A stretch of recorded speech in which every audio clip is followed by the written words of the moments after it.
Well, good morning or good afternoon or good evening, depending on when and where you're watching this.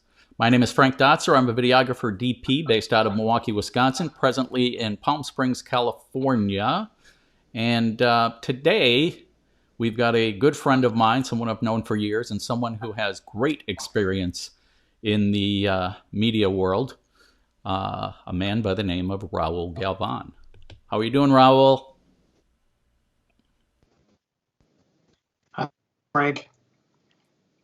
So we're having a bit of a delay, technical issues. I guess our satellite feed must be slow today. So well, we'll give you a little time to answer the question. But thanks so much for joining me today, and hopefully you and I will have an interesting conversation. So how are you holding up here under all the COVID stuff? Well, I'm feeling a little isolated. I'm making a lot of video, probably making more video than I made in the recent past. But I'm working by myself, which is fine. But sometimes, you yearn for a little human contact more than you get at Trader Joe's or the Sendik's grocery store. Yeah, I'm with you.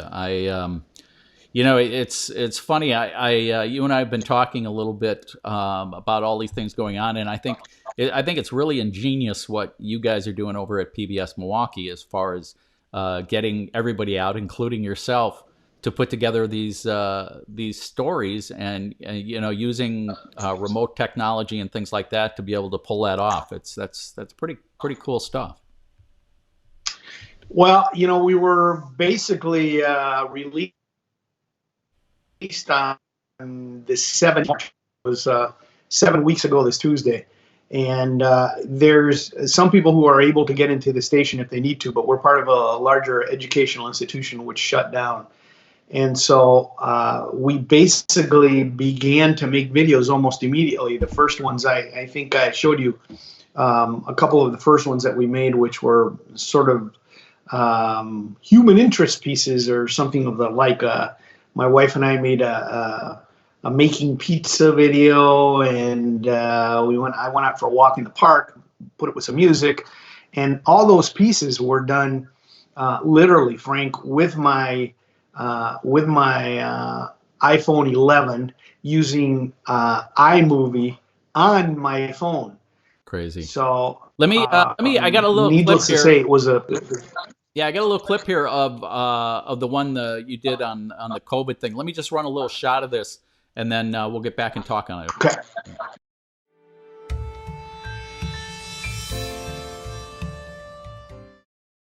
I'm here today to tell you that I tested positive for COVID-19, and I'm feeling really, really good um, physically. 6 days earlier, Pablo had woken up with a fever, body aches, and a slight cough.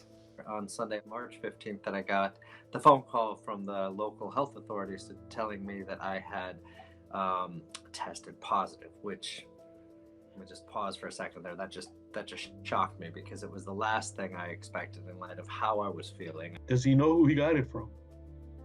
Maybe I got it from the people that asked you. I mean, that's right, because we don't know. Jackie, their two kids, and their Japanese exchange student were eventually tested after some of them experienced mild symptoms, and Jackie and daughter Gabrielle were found to be positive.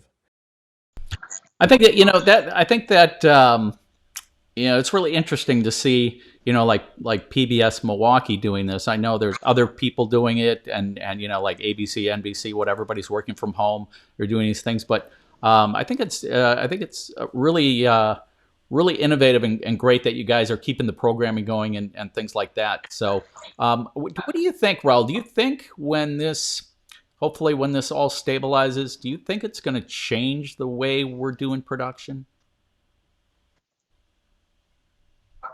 Oh, no doubt. Our cousins over at Wisconsin PBS or PBS Wisconsin in Madison, I know they do a half-hour show every Friday night. I think it's called Here and Now. They have their anchor doing her anchoring, not at the station, but at her, at her satellite studio. And what they did is they delivered a professional camera to her up so that she could just flick a switch and turn it on and transmit back to the station. So Amazing. yes, I think there's going to be different paradigms in production. I think home video in terms of recording video from home will increase. I think they'll just stations and producing entities will make sure that they have some professional cameras at home with these people with some decent lighting. And I mean, the ability, the agility to move things around is just staggering. I really didn't understand most of this stuff 7 weeks ago, and I'm just working on a piece right now that's for a half-hour special in a couple of weeks. And I was talking to the editor, and normally, I would have run upstairs to the suite to our offline area at the station and made an Avid cut, which he then took and prettied up for me. But I talked to him this morning. I said, hey, I've got what basically amounts to a pretty finished piece on Adobe Premiere, which I'll put in the Google Drive, which is shared, and then he'll pick it up and put it on his Avid at home and finish it up and eventually we'll hand it off to the editor who's assembling the show. So, all this stuff is happening from everybody's homes. We have no one at the station that I know of.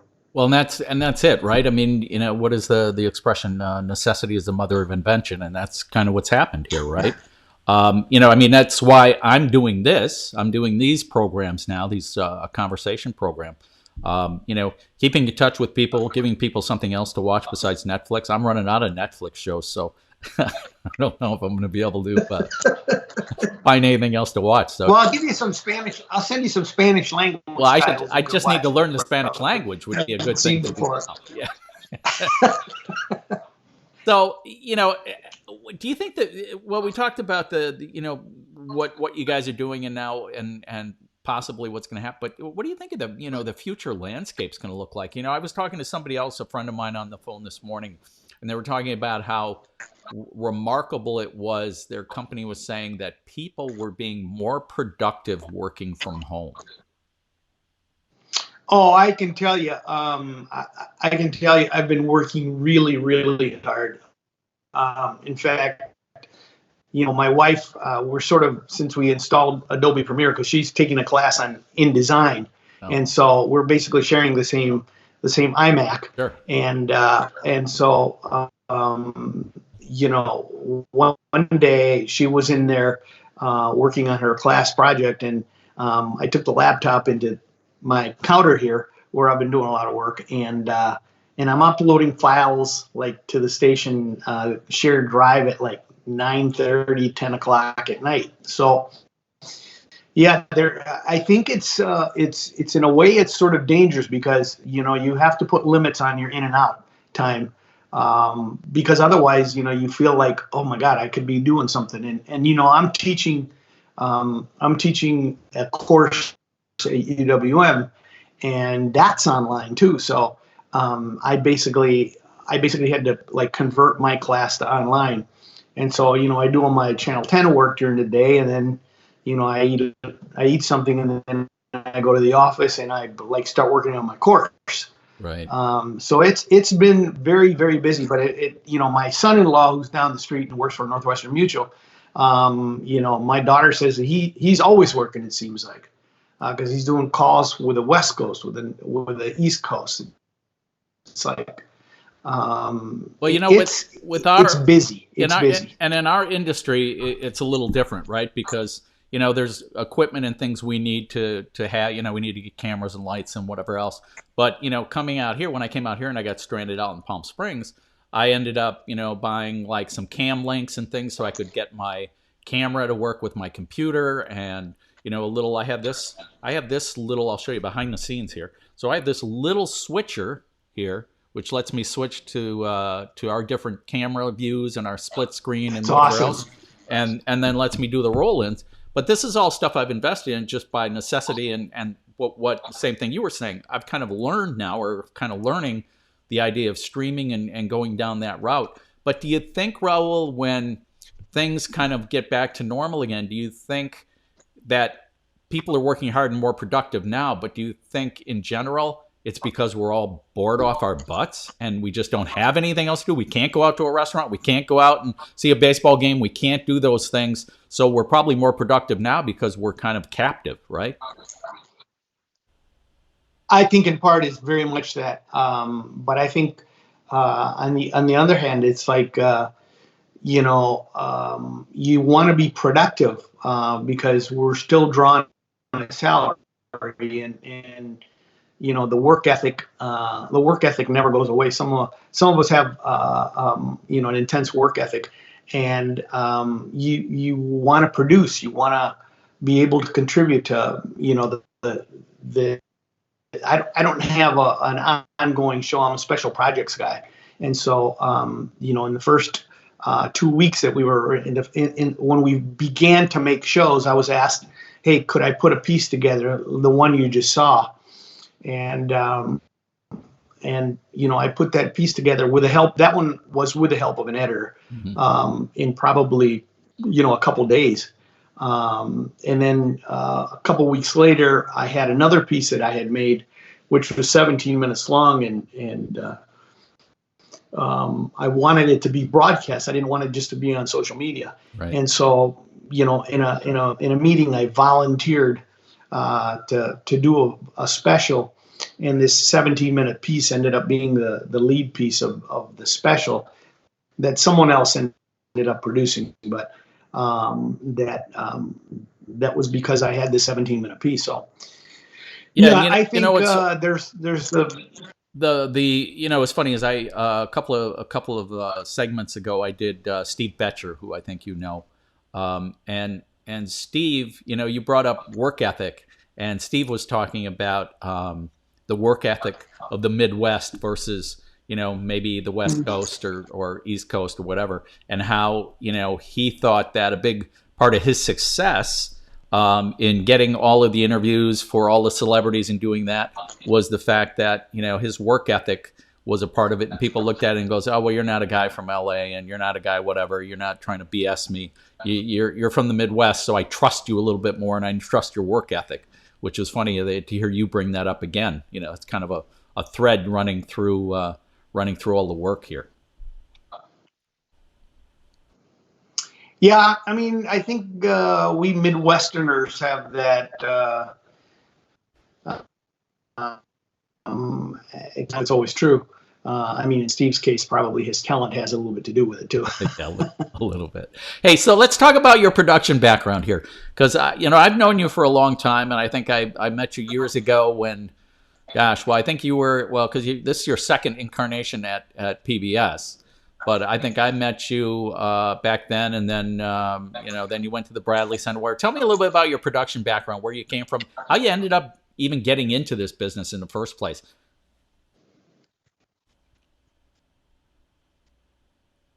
Well, I started college in 1969 at Iowa State University, and I was a civil engineering major. And I remember being at this meeting where this professor orientation meeting where he says, 4 years from now, when you all graduate, there will only be one of every 13 of you who will graduate as civil engineers. And I thought, those are funny numbers. But, I was in engineering my whole freshman year. And I almost finished my second in civil engineering. And then I decided that it wasn't for me, and I changed to radio, TV, and film. Graduated, started to work at a small CBS affiliate in Rock Island, Illinois, and from there, after about 2 years, I was directing weekend newscasts and doing floor directing during the week, and a job popped up at the station here at Milwaukee. It was just 6 then, PBS, and we didn't have a PBS station in our market, so I had no idea what public TV was all about. But It meant some production. They wanted me to do a Spanish language TV show, and I didn't particularly want to do a Spanish language TV show, but the station also had this remote truck with four broadcast cameras, and it was a little bread truck, but it was fully. And I thought, well, I'll do my Spanish language show, but I'll let them see if they'll let me do some sports, which is what I really wanted to do. And they did. After a year or so, I got the Spanish language show going, and we began to do this show called Sports 36. And that was before the time of local cable, or hell, for that matter, before ESPN was on the air. Wow. I don't think ESPN went on the air till 1977. And so, we were out doing a full area, college soccer fields, from high school stadiums, from swimming pools, from gyms. We did like 3 or 4 years straight of weekly sports because we didn't have the transmission capability, but eventually we were doing them live. And so it was a huge learning experience. And then I was there, channel CBS for 9 years. And in '84, I got bored again and left to basically work on my own. And I had a really unique combination of station clients, of sports clients, corporate clients. I think that's somewhere along the line is where maybe we met you at an ITVA meeting or something. Yeah, that's probably. But that period, 84, 2001, when I returned to the station, those 17 years, I did all kinds of stuff, and I was working on my own. I made a decision early on. I didn't want to invest in a lot of equipment. I didn't want to hire anybody. I just my own person, and was fortunate that I had a group of clients that allowed me to do that. And then along the way came the Bradley Center, which opened on October 1st of 1988. 88 to 2001, I basically worked there running the media operation. Wow. Yeah. You're kind of a staple in the community. I don't think there's anybody in the production community that probably doesn't know you. You've been around a little bit longer than me, I guess. But the other thing that I find really curious is you saying you kind of were started out and interested in engineering. I just did a segment with Donnie Most, if you saw that. And Donnie Most and I were talking about the fact that I started out wanting to be an engineer, and he wanted to be an engineer, and whatever. And then we all got sidetracked and ended up in this business where we really don't make any money. What were we thinking, Raul? What? Boy, I tell you, if I would have stayed in engineering and put in the work hours and the work effort that I have, I'd be a wealthy man. But I probably wouldn't have had anywhere near as much fun. I think that's the issue. I think you're exactly right. Hey, so I want to talk to you about too. I know, you're a Cuban American, right? And were you born in Cuba, Raul? I'm actually Cuban. I've turned into a Cuban American. Oh. But yeah, I was born in Cuba, and I actually lived in Cuba during the first 2 years of the Castro Revolution. Wow. So I was actually on the streets on January 7th or January 8th, 1959, as an impressionable young lad when all the tanks with all the bearded guys rolled in Havana. When Castro triumphed and the bearded ones took residence in Havana.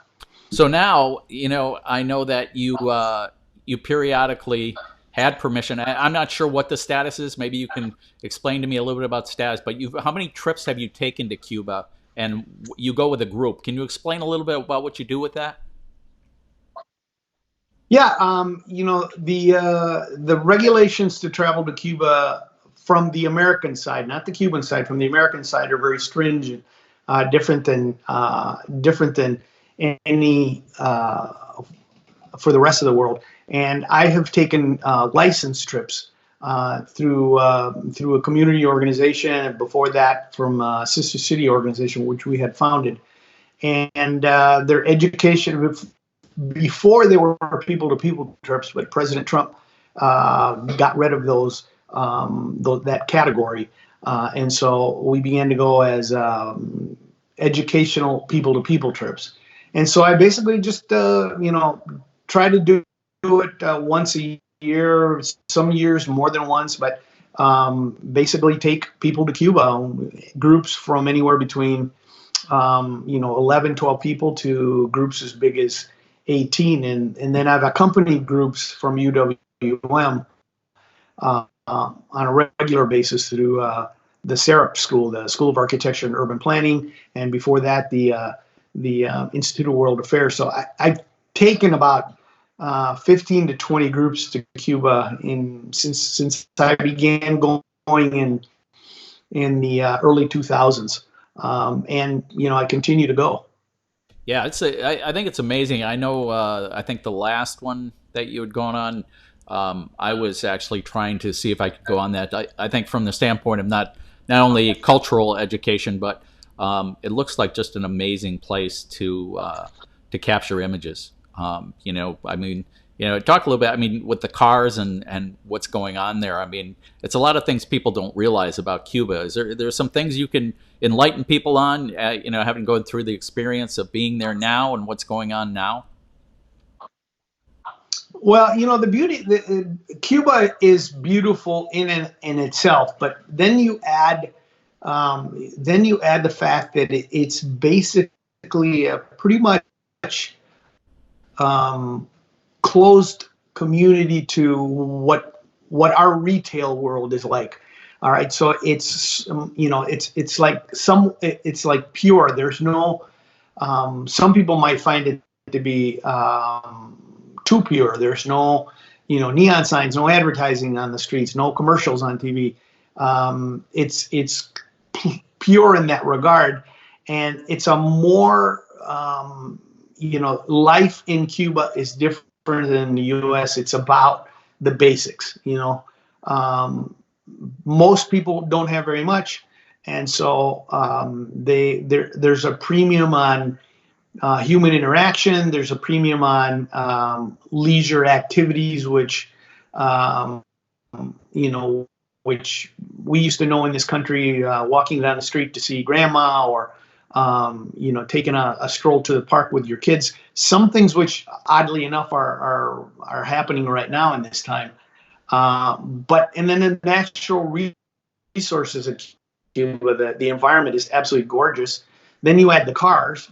And you add the architecture of the city of Havana and the interior cities, the small colonial cities.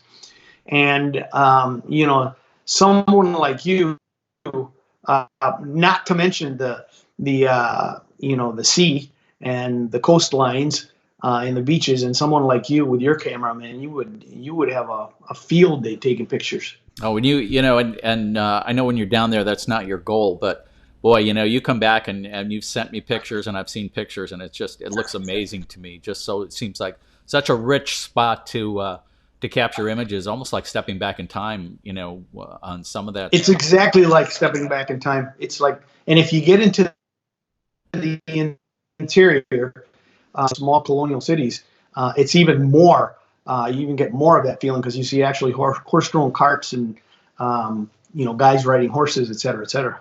So if there's one thing you could tell people now with your experience, that maybe is either a misconception or a surprise, what would you tell people about either the people or the place of Cuba? Well, the people and the people will tell you this themselves. The Cuban people will tell you they love Americans. They don't always love the American government, regardless of who's in the office, but the office of president. But the Cuban people love American people, and there's long time ties. There's an author, Cuban historian by the name of Lou Perez, and he wrote a book which is called Ties of Singular Intimacy, and that's exactly what it is. There's been U.S. influence in Cuba, some would say almost too much so, from the days of independence in 1902. You may have heard about the Spanish-American War, which really was the Spanish-American-Cuban War, which began in 1898, and the Cubans were almost done defeating the Spaniards, but the U.S. came in at the last minute in what many called the Splendid Little War, which Teddy Roosevelt's Rough Riders came in, and tipped the balance and went on to occupy Cuba for 4 years. And so there's been an incredible tie. One of my favorite shows when I was a kid in Cuba was El Llanero Solitario, which, much to my chagrin, was the Lone Ranger. And it was the same show that they watched here. We were watching it there. We had Sears department stores, we had Firestone tires, we had Palmolive soap, we had the Cuba before 1959 was really like an extension of the United States. Well, I know we've gotten off track here because it's supposed to be about media, but the truth of the matter is I find Cuba fascinating. I mean, it's 90 miles off our coast, right? And yet, we've got people that love us there, and beautiful beaches, and I mean, it could be a Cancun or whatever else if things would be leveled out here with the United States. But the one thing, getting back on media a little bit, what's the TV situation down there? They have state TV, and what's their situation? Yeah, they have state TV. I think there's 3 or 4 channels of state TV. They at one time they had a booming cinema industry. At the very beginning of the revolution, they were very inventive, and they made some spectacular films, and even more spectacular film poster art promoting those films. I mean, the television industry suffers from what the entire Cuban country suffers with, which is a lack of equipment, lack of finances. But there's, in the recent days, Cubans are very hip, and they're watching TV online like we watch TV, and they're, if they really want to do watch something live, like in the sports world, they'll sneak into the hotels, tourist hotels, and bars and stuff, and do the same thing we do over here. I remember watching I think it was a UEFA Cup final in a lobby at a hotel, which was a riot in Havana. Wow. One time. So, wow. Ironically, historical in terms of history, Cuba was one of the pioneers and innovators in television production. Even I didn't know that. Having more color TVs in Havana than many American cities at the time. Interesting. Hey, we're right about at a half hour, and I know I really had a great time talking to you, and I'm glad we got to talk about Cuba. I know we got off track a little bit, but I definitely wanted to bring it in because I know it's such a big part of your life, and I know you've been there more than anybody I've known. So it's really cool to hear about, and I think it's really interesting. But hey, we're gonna go. I appreciate your time today, and thanks very much for taking the time to talk to us. And hang in there, buddy. Hopefully this will be over soon, and we can all get back to semi-normal, right? Yes, sir. It's been a pleasure, and I'm humbled that you would ask me to participate. No, it's been great. We had a couple little hiccups in our audio here and then. Hopefully people will listen through that and understand that doing the best we can, but we'll go from here. Man, it was great talking to you. We will we'll talk to you personally again. Okay. I sure hope so. Take care, man.